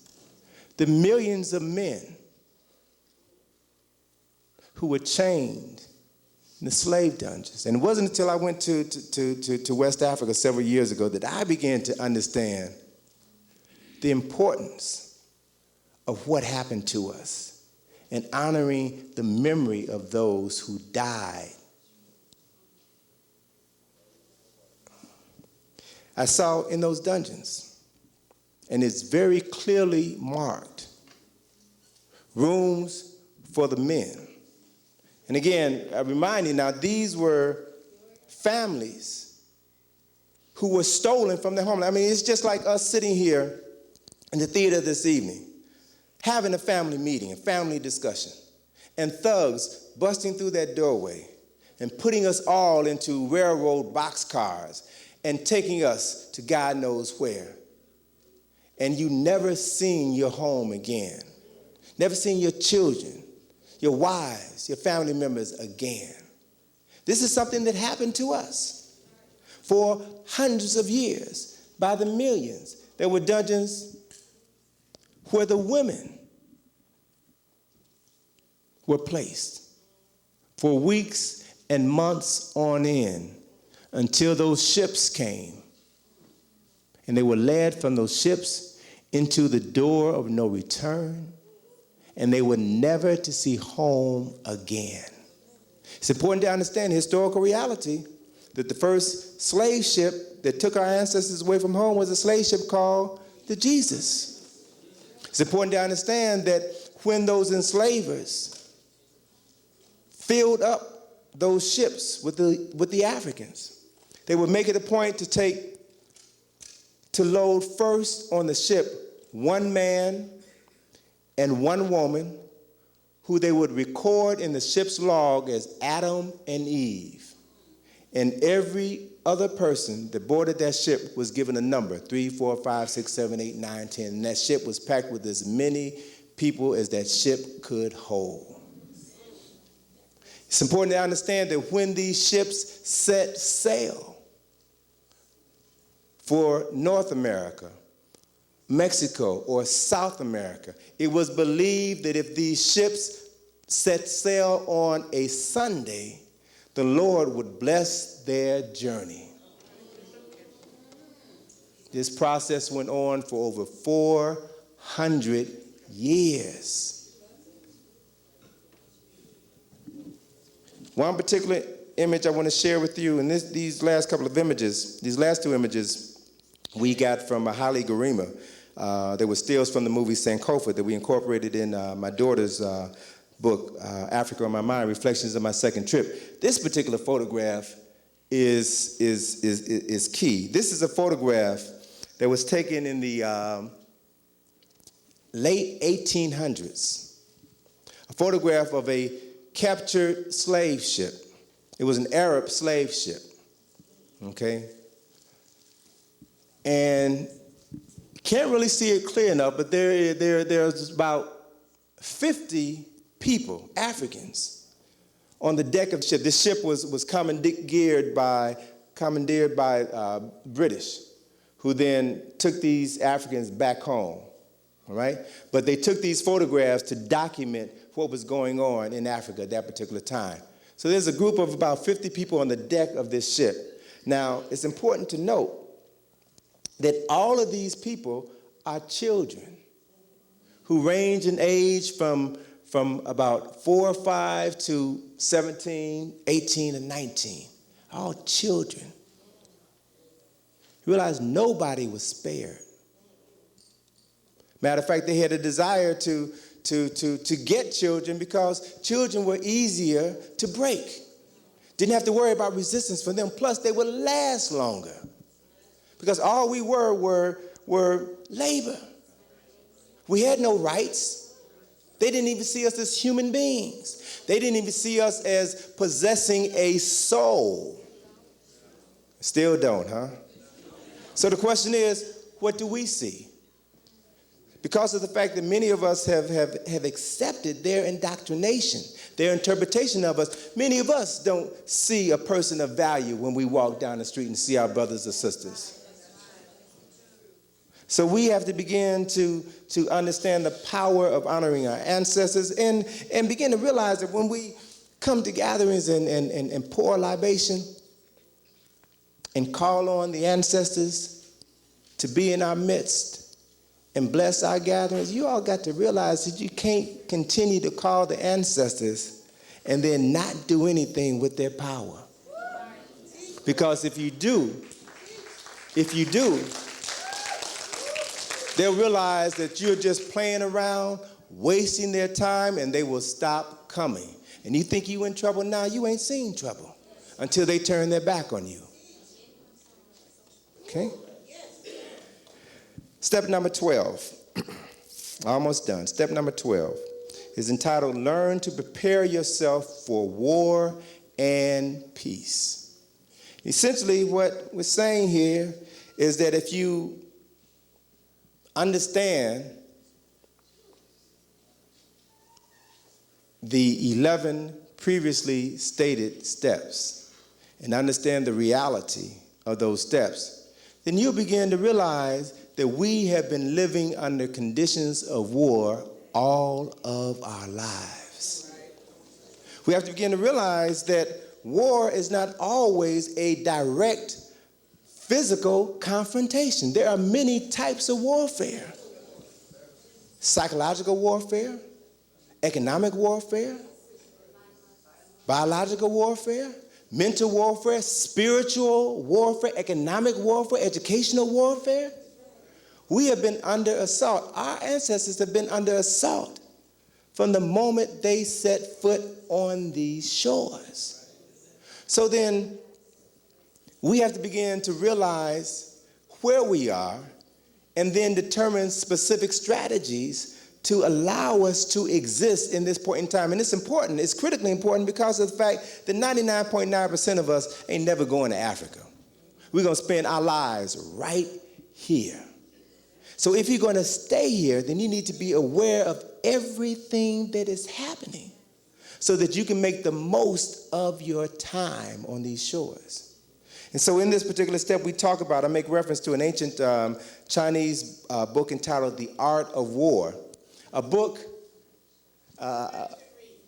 that, Sister is correct, that everybody should read, but it's important to note, I ran into a friend of mine at a presentation I did, a friend of mine from college, who now works for one of the military departments. And she shared with me after the presentation, she said, Tony, you know, at the war college, they still use the art of war. Right? They also use the battle strategies of Hannibal are still being taught in the war college. I want you to understand this now. They have a military university in Washington, D.C. called the War College, where they study warfare. Okay? And in the book, The Art of War, the writer talks about specific things that you need to know in order to fight a war and win. Yes. All right? And he references, let me just briefly highlight some of these steps so that you could begin to become aware of the essence of war and how it exists on several different levels. And I just referenced only 8 points, but there's a number that bear reading and studying. One is to know your objectives. You always must have a clear vision of your goal, or your life will have no purpose. 2, you have to develop a plan, and you have to be consistent with the strategies and methods inherent within that plan. 3, you must master deep knowledge of the universe, knowledge of your relationship with everything within the universe. 4, you have to begin to become invincible. The key to invincibility means that you must know and understand your enemy better than your enemy knows and understands you. 5, you must be invisible. By that he means you got to keep your mouth shut. Keep your plans secret until you are ready to execute them, and then move with all deliberate speed, okay?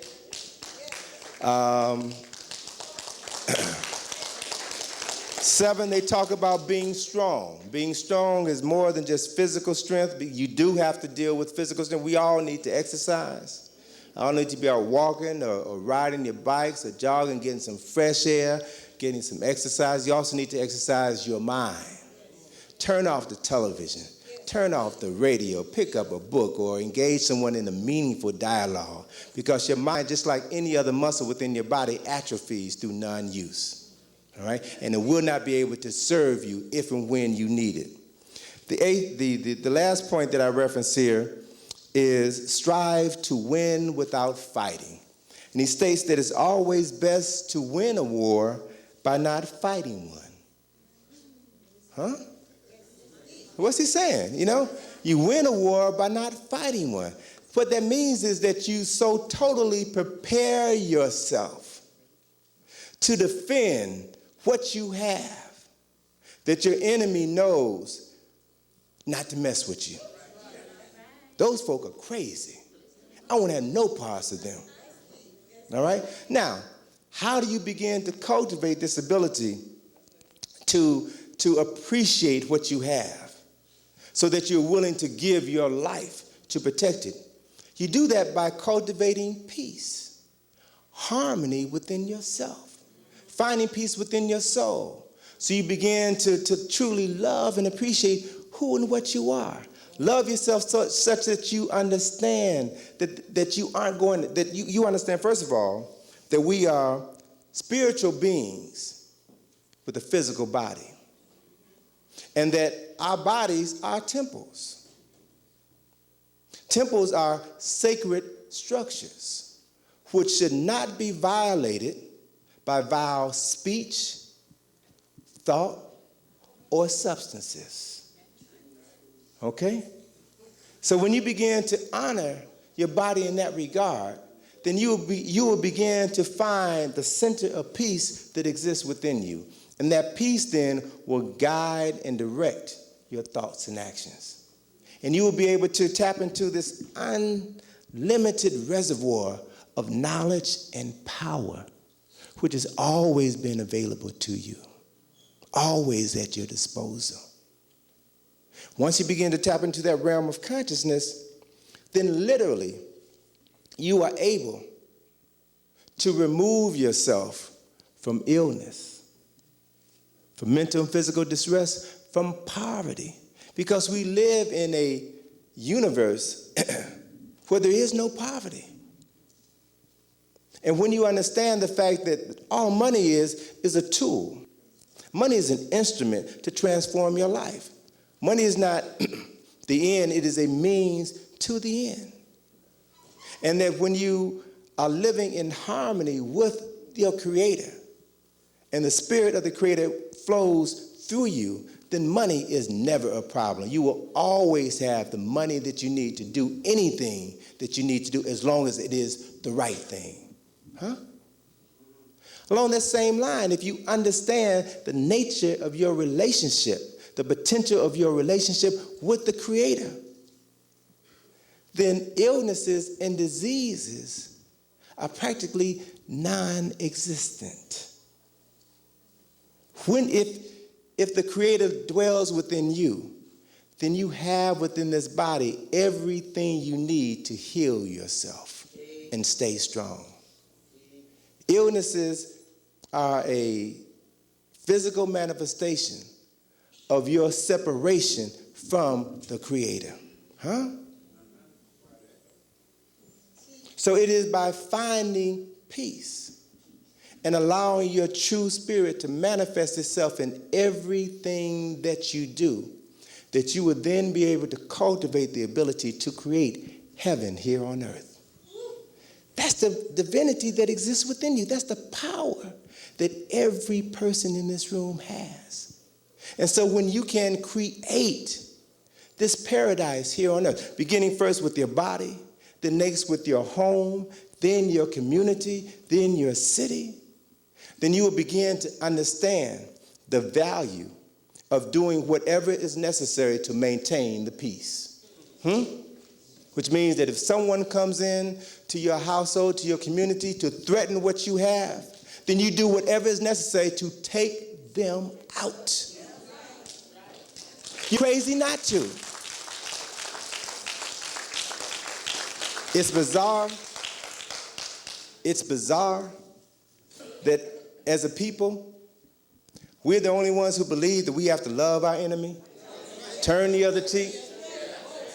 I ain't never seen the United States, never saw the United States love the Vietnamese, never see them love the Japanese during World War II, never see them love Germany or Italy. They understand that sometimes it is necessary to go to war to maintain peace.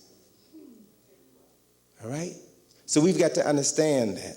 We strive to achieve peace, but we also have to be ready to protect ourselves. The last step, the 13th step, is to learn to live in the new America. This country is changing dramatically. Okay? So much so that there was a report in the newspaper 2 weeks ago that reinforced what I had referenced in this book when it was first published in December, and that is within the next 10 years, Hispanics will be the #1 minority in the United States of America. By the year 2025, Asians will be the #2 minority in this country, which means then, by the first quarter of the next century, if you all have not attained your rights and freedoms guaranteed to you by the U.S. Constitution as the #1 minority in this country, you sure ain't gonna get it when you fall down to the #3 slot. Okay? So this country is moving in a direction which will ensure either the death, the annihilation, or the re-enslavement of African people. Okay? But you ain't seen it. Look, let me tell you something. One of the things that Professor Clark, one of the first things that impressed me when I met Professor Clark years ago when he came to Washington, D.C. to lecture, was a comment that he made about history. History is a clock that people use to tell their political and cultural time of day. It's a map that they use to find themselves. It's a compass they use to find themselves on the map of human geography. It tells you who you were, who you are, and who you are to become. All right? History runs in cycles. And once you begin to realize that, and you begin to realize that the events which transpired 5,000 years ago, 500 years ago, 5 years ago, or 5 minutes ago have set in motion a chain reaction which will determine things that are going to happen 5 seconds from now, 5 years from now, 500 years from now, 5,000 years from now. All history is interrelated. So then by studying history, then you begin to study the record of the cycles of man in time. And you will see that history, the man's development follows specific cycles.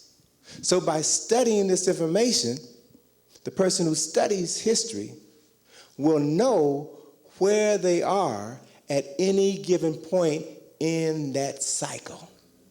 They will know where they've gone to get to that point, and they will know what is going to happen at various points along the way in the future. And then they will use that knowledge to prepare themselves for what they know is going to happen. So all I'm submitting to you this evening is based upon where we have come from, specifically over the last 40 years.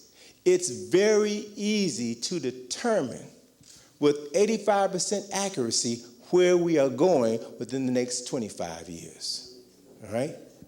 We are about to see, brothers and sisters, a return to racism like you ain't never seen before. Like you have never seen before, all right? Not just the cops, but also legislation that is being passed, decisions that are being made. Just yesterday, I read in the paper yesterday that the Supreme Court moved on a decision that would allow for the further dissolvement of voting rights for African Americans. All right, so they have set the stage. What are they setting the stage for? They're setting the stage for 2007. What happens in 2007? 2007, the Civil Rights Bill comes up, the Voting Rights Act comes up for renewal. This time in 2007, 35 states have to approve the reinstatement of the Voting Rights Act. Right? So what's happening now, Proposition 209 in California, they're doing away with affirmative action. Denisha Souza and others are saying that racism is over. Racism is no longer a problem in America.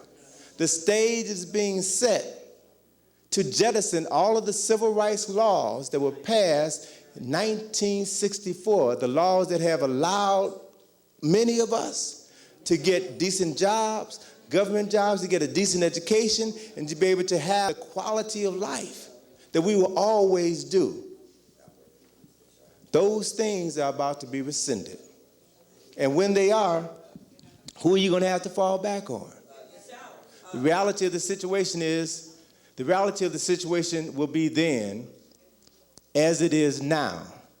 And that is, you cannot expect the same people who were responsible for enslaving your ancestors to free you. Anytime your civil rights can be legislated into existence, they can also be legislated out of existence. Huh? Very simple. So you have no other recourse but to turn to yourself. That's the only alternative. Consider this. Consider the value of reclaiming your history, your culture, your God concepts, your philosophies, your family values, and using that knowledge and information to save your souls. Consider the fact that, as I mentioned before, every ethnic group that came to this country came here with their language, culture, philosophy, and religious system intact. Everybody except us. We're the only group who came to this country with an invitation. All right? We came whether we wanted to or not. We're the only group who came to this country with the guarantee of full employment, whether we wanted to work or not. All right? But we were not allowed to bring our language, our history, our culture, our God concepts. We were not allowed to maintain our family linkages. And as a result, the rug was pulled out from under us. All right? Let me just give you a couple of examples. When the British, because of severe economic depression, could no longer afford to maintain their fellow countrymen in the prisons, in the debtor prisons and other prisons. They couldn't afford to feed them, to pay for the guards who were overseeing them. And they decided, let's get them the hell out of here. They put them in boats and they shipped them here. Okay? What was the first thing these displaced Englishmen do? They started to ensure that they would be able to survive. And they did what free people always do, and that is to use their language and their history and their culture to help them maintain their quality of life. They knew nothing else. And so they came here, and as they began to develop this land and move about this land, they kept having flashbacks of home. All right? They saw certain regions in this state where we are that reminded them of York in England. So they called this area New York. They saw an area down the road a piece that reminded them of Jersey in England. They called that area New Jersey. The hills of Hampshire. Hills in one part of the country reminded them of Hampshire, so they called that area New Hampshire. This whole eastern seaboard is called New England, huh? What did they do? They recreated their land, their history, their culture, their philosophy right here, transplanted it, and used it to empower themselves. Koreans, when they come, stay in the Korean part of town, except when they open up businesses and they know where they go to get their money, right? They know that because of our miseducation, we will freely give our money to anybody. Believe that the white man's ice is colder than our ice. White man's sugar is sweeter than our sugar, huh? So we freely give up those things that will help us hold on to our essence as a people. Look at what, and I'm submitting this to you as opportunities for us to begin to find ways to solve the problem. See, because every problem has an answer. Every problem has an answer. You just have to be able to look deep enough within the problem in order to find those things that will give you the solutions that have always been there, And so our challenge as we begin to move into the 21st century is to begin to realize that we must reclaim our African minds. We have to begin to look at Africa as a place for economic investment, a place for our future, and not just as a unstable country. For example, I was just listening to the news yesterday. There was a report on the news about Zaire, and everybody is hearing about the instability in Zaire. But the twist in this story was that while some people are fleeing Zaire for their concern for their safety, there's another group of people who are now going into Zaire. Groups of American businessmen are going into Zaire, going into Kigali, because now Kigali is the economic stronghold of Zaire. That's where the diamonds come from. That's where the other mineral resources come from. They're going into Kigali to invest in those diamond mines. They interviewed this European from Texas who flew into Zaire with a charter plane of other businessmen. This particular individual has a company where he sells cellular phones because he knows because the communication system has been destroyed in Zaire, people are going to need, these other business people are going to need cellular phones in Zaire. And so he was saying there are wonderful business opportunities here. You can make millions in a matter of months if you are willing to invest the time and the energy. All right? So we've got to begin to look to Africa as our salvation and realize that there's opportunities that we will never get here that are available to us over there. Many of us have skills, have degrees. Many of us have been trained well by white folk and about to be fired from our jobs. So who are you going to work with? Isn't it time that you started working for yourself? Or working for people who had your own best interests at heart, building something for yourself. I know of too many instances, I know of too many people, brothers and sisters, who've gone to various parts of Africa with a little knowledge, a little money, and a lot of hard work. And they have made fortunes. They have done well, better there than they have here. They have built a home for themselves. We're the only people who think that America is our only home. Africa is your home as well. And there are people on the continent who are looking to you to come back home. You realize Africans in America, specifically in the Washington metropolitan area, the African-American population within the Washington metropolitan area is the best educated and wealthiest group of Africans on the planet. We have more money. We have more education than most people in the world. We have to begin to challenge ourselves to use what we have, not to make Donna Karen rich, but to make this sister or this brother wealthy. All right? Teach our children that they have to begin to develop business relationships with other brothers and sisters, that we must support one another. Why? Because our very future depends on it. And when I say our future, what I mean literally is the fact that everything that we do, everything that we think, we say, and we do, if we are truly aware of the circumstances that we're confronted with, we would do not just for ourselves, we would do for the generations to come. Specifically, any group that is going to survive will understand the necessity of preparing the next 7 generations. Why?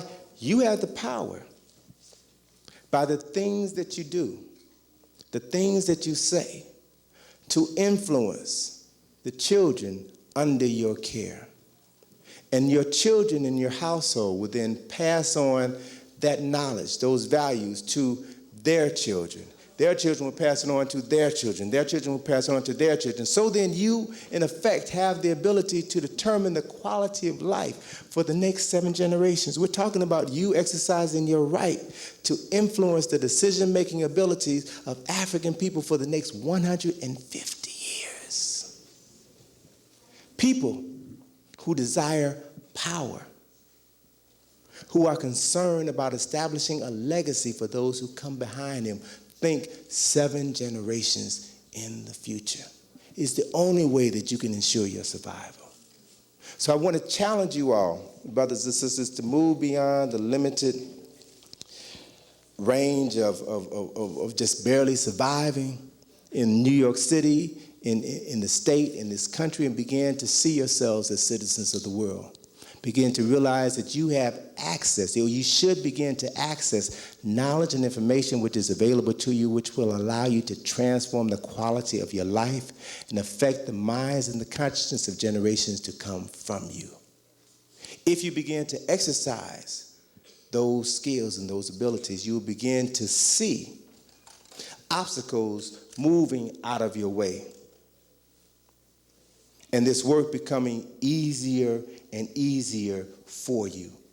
As it becomes easier for you, it will become even easier for the generations who come after you. And we have to be willing to make the sacrifice. Not just for ourselves, again, but for those who come behind us. I want to leave you with the poem from the first issue of the Browder file, Survival, Transition 13, which talks about what I feel should be our mission for the 21st century. Transition 13 says, in the beginning we knew not. We studied. We learned all there was to know, and we taught others. Then we forgot what we had learned, and then forgot that we had forgotten. So now we are taught by those who were once taught by us knowledge that we already have. So we study. We learn all there is to know, and we teach others. And the question is, will we forget again? Thank you.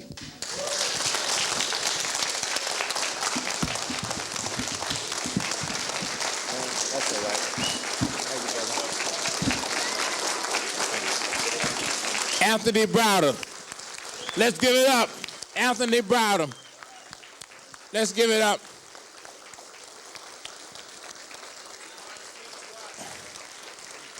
Anthony Browder. Let us not forget as we leave. I want everybody to, don't walk out. We're getting ready to hold hands. We're going out in fellowship. We're going to hold hands out in deference. Let us not forget as we leave to buy this book. It is serious. I've had an opportunity to read it. And he puts everything in perspective. He puts everything in perspective and from an African perspective. 13 steps for survival. You're going to need it. You're going to need it. If you are caught out there by the beast and you can't get home, we will know that you were there without this book and Carol Taylor's little black book. All right? You cannot afford to leave home without those books. Y'all hear that? That's real. And so we want to thank Brother Browder very much for coming out and being with us tonight and sharing this information and certainly picking up on this. I also want to indicate that I know that everybody enjoyed this. And if I asked you to raise your hand, you will raise it, right? Even though I know you're locked in right now with your friend. Well, I want you to imagine that we enjoyed it so much that everybody going to put their hands up, acknowledging that they enjoyed it, put that same hand in their pocket and pull out a dollar bill and drop it in the can on your way out, and then we'll be all right.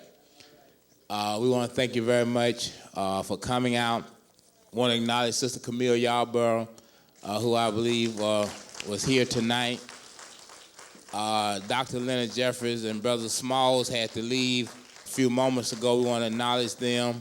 And we also want to acknowledge the Queen, Sister Rosalind, Dr. Rosalind Jeffries, who's also in the back.